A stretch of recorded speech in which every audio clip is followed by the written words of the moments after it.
projects like residency that you have at the Louvre, and with all that the dancing aspects and the way you have to learn about the Egyptian culture, it's a way of touching different senses and getting it all together, not just with the music, with the score, but actually with everything. Do you feel you can reach people in a different way when you're going on different medias and different? Yeah, I mean, you have to know what you're dealing with, subject matter. You know, you have to study, Yeah. like you're in school. You have to research. You have to know what are the important points that should be relayed. You have to read. You have to learn how to collect information in order to be able to sort it out, to be able to decide Filter. what these things. Yeah, you have to filter information to decide what is the best for the audience to be able to experience the things that you think that they need to have the most. I think the synthesis of what a DJ does, you become a time mechanic. You become an organizer of people's time, applying music to their time that they're giving you. And in this, you have to convince them to trust you, and then you have to show them something that they weren't aware of before. From a psychological standpoint, that's just what a DJ is supposed to do. Yes, and preferably take them to the limits of consciousness, If right? if you yeah, if you really want to go there. if you have that gift, yeah, you can do that. Yeah. You also relate human nature and art and all that sci-fi and the universe and outer cosmos in a very interesting way. And you get to connect dots that usually most people don't connect. I think that the way you get it, it's that push through, you know, and you have a way of really being in your face, but at the same time making people think about things that they never thought. I don't know if you would agree with that. Well, I mean, well, I mean, the best way that I could explain it is that, you know, I'm a DJ. Every weekend I play music for people. You know, they come to clubs to listen to music. But if you take a few steps back and you look at the situation and you look at what people are really trying to have, what they're trying to achieve by coming to a party, dancing for hours and hours and hours into the night, what they're trying to achieve, this other worldliness type of feel, this outer body type of experience. It's easy to see that people listen to music because they want to feel more. Yeah, they want to feel something. So if you look at that, what people's objective is, and you think of the many other ways that can be achieved, then you understand that music isn't the only way to get there. You consider all types of things, and science fiction was always a very almost like it's like the fast food of that. It's very quick. The moment you get into science fiction, its design is to take your mind away. That's the purpose of it, and to put you in situations where you might think, what would you do in this situation? And you know, it's part of pop culture, but science fiction is generally written by people who are not scientists and physicists and mathematicians and engineers. It's written by the person with just a wild imagination. And normal people that live on the, you know, they don't necessarily have to be very educated, but they have a certain vision about what the future may be like for people, not scholarly, people and astrophysicists and things like that, but for the common person, what may be the future for them if they were actually on the lunar surface of the moon, or they were to go to Saturn, or to. So it's interesting to work with that and electronic music, to kind of combine the two together, to use them to work in parallel together. because I see that you know, that in the objective of why people are coming to dance in the dark with lights that are overhead and a sound system that's the immersive type of situation. So it's very much to me, you know, related to science fiction, and so that's why I generally use it a lot. You have a project that you thought of.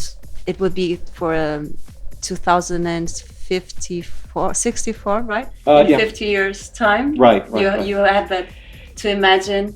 Yeah, predating. Well, you're doing it. You know, it's a work in progress, right? Yeah, predating is becoming more and more interesting, especially if I know that the majority of the people that are listening to the music today will probably live long enough to live to that date.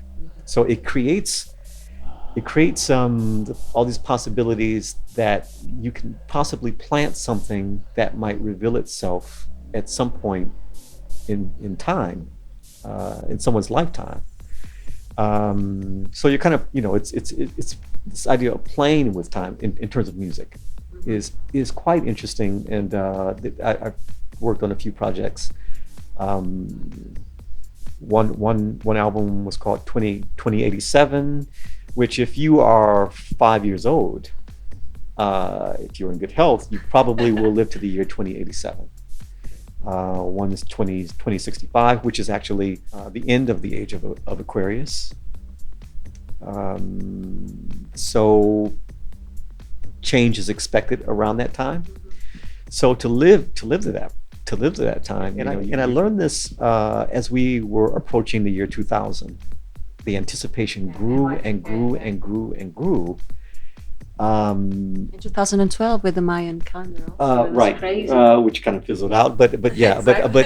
but I mean, for everyone, the approach and the advent of a new century was very interesting, and I learned from that anticipation.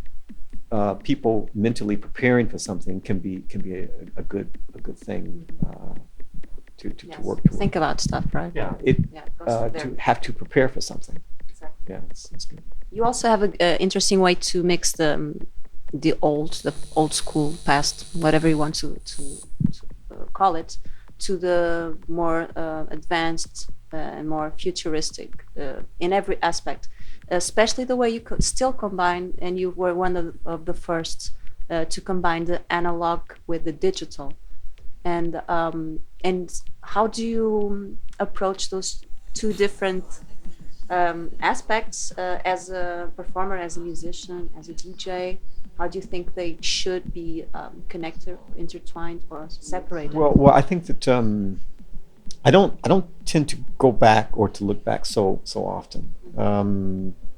But you still work with the 909. I do. You can't leave that one, right? No, I can actually. You can? I can. If I found something that was just as good. That's the problem also. Exactly, right. So, but I could because my if I could find something that was just as responsive and had a very unique sound. I could, and I tend not to. It's easier to go forward,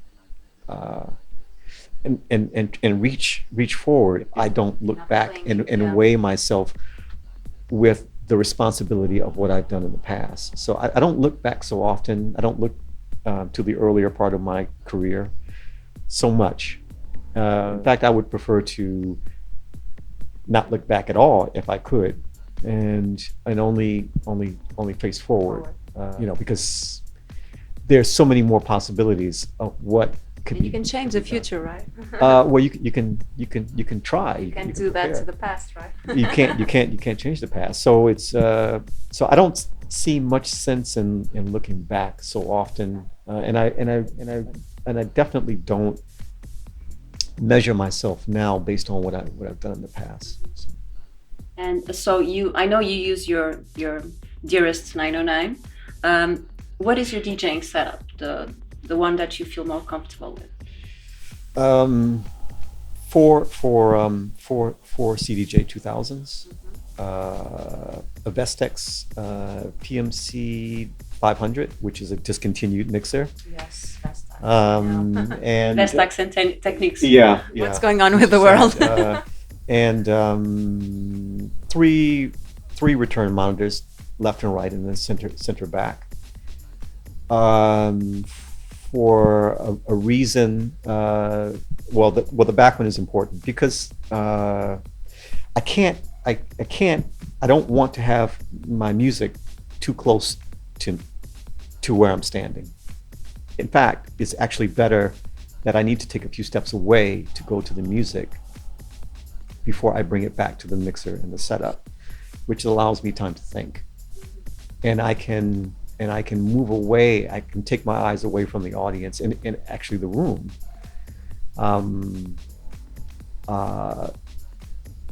If the music collection, the CDs or the vinyls are a certain distance away.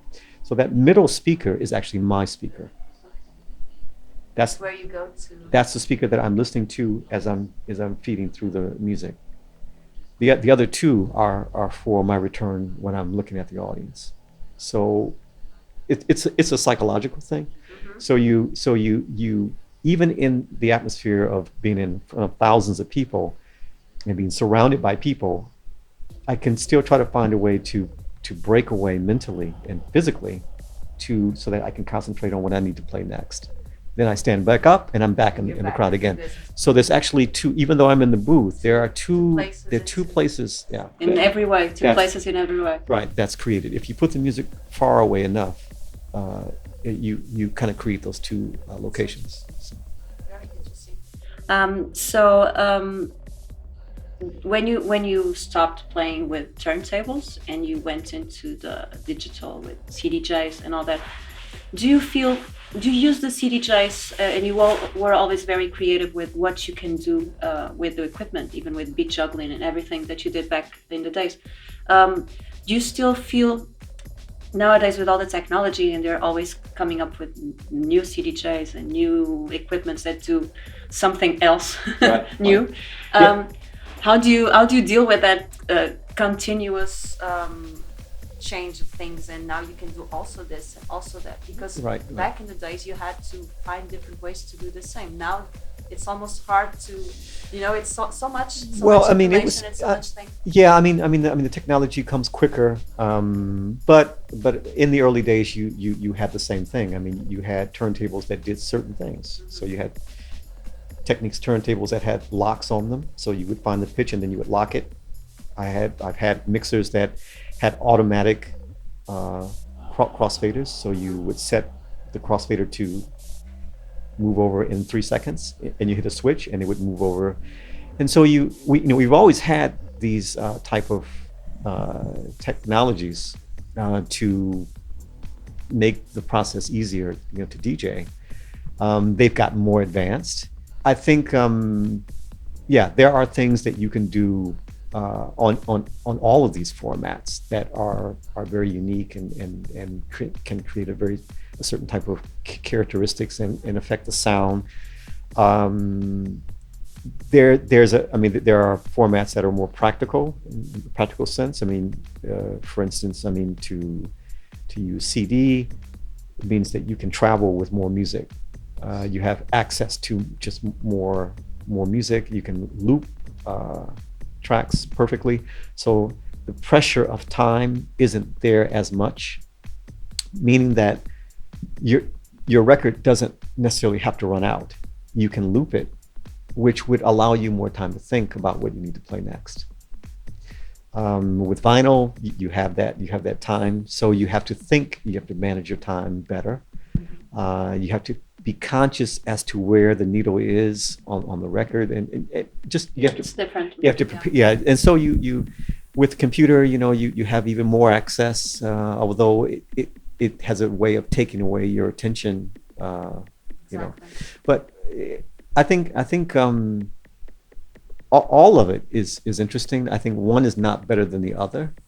I think I can remember in the late '70s, in the very early days when it was really difficult to put two records together. I mean, not only did we not have the Belt equipment, drive. yeah, I mean, it was Right. really, yeah, I mean, it was really, it was, Near impossible. yeah, I mean, it would be almost impossible for a DJ these days to use that equipment back then. But that made us better when the new technology came. So when the CD player was introduced, I knew exactly what to do with it. I knew what this could do that I could not do on turntables, and so I can't really say which is one is better. It's just an evolution of the art form.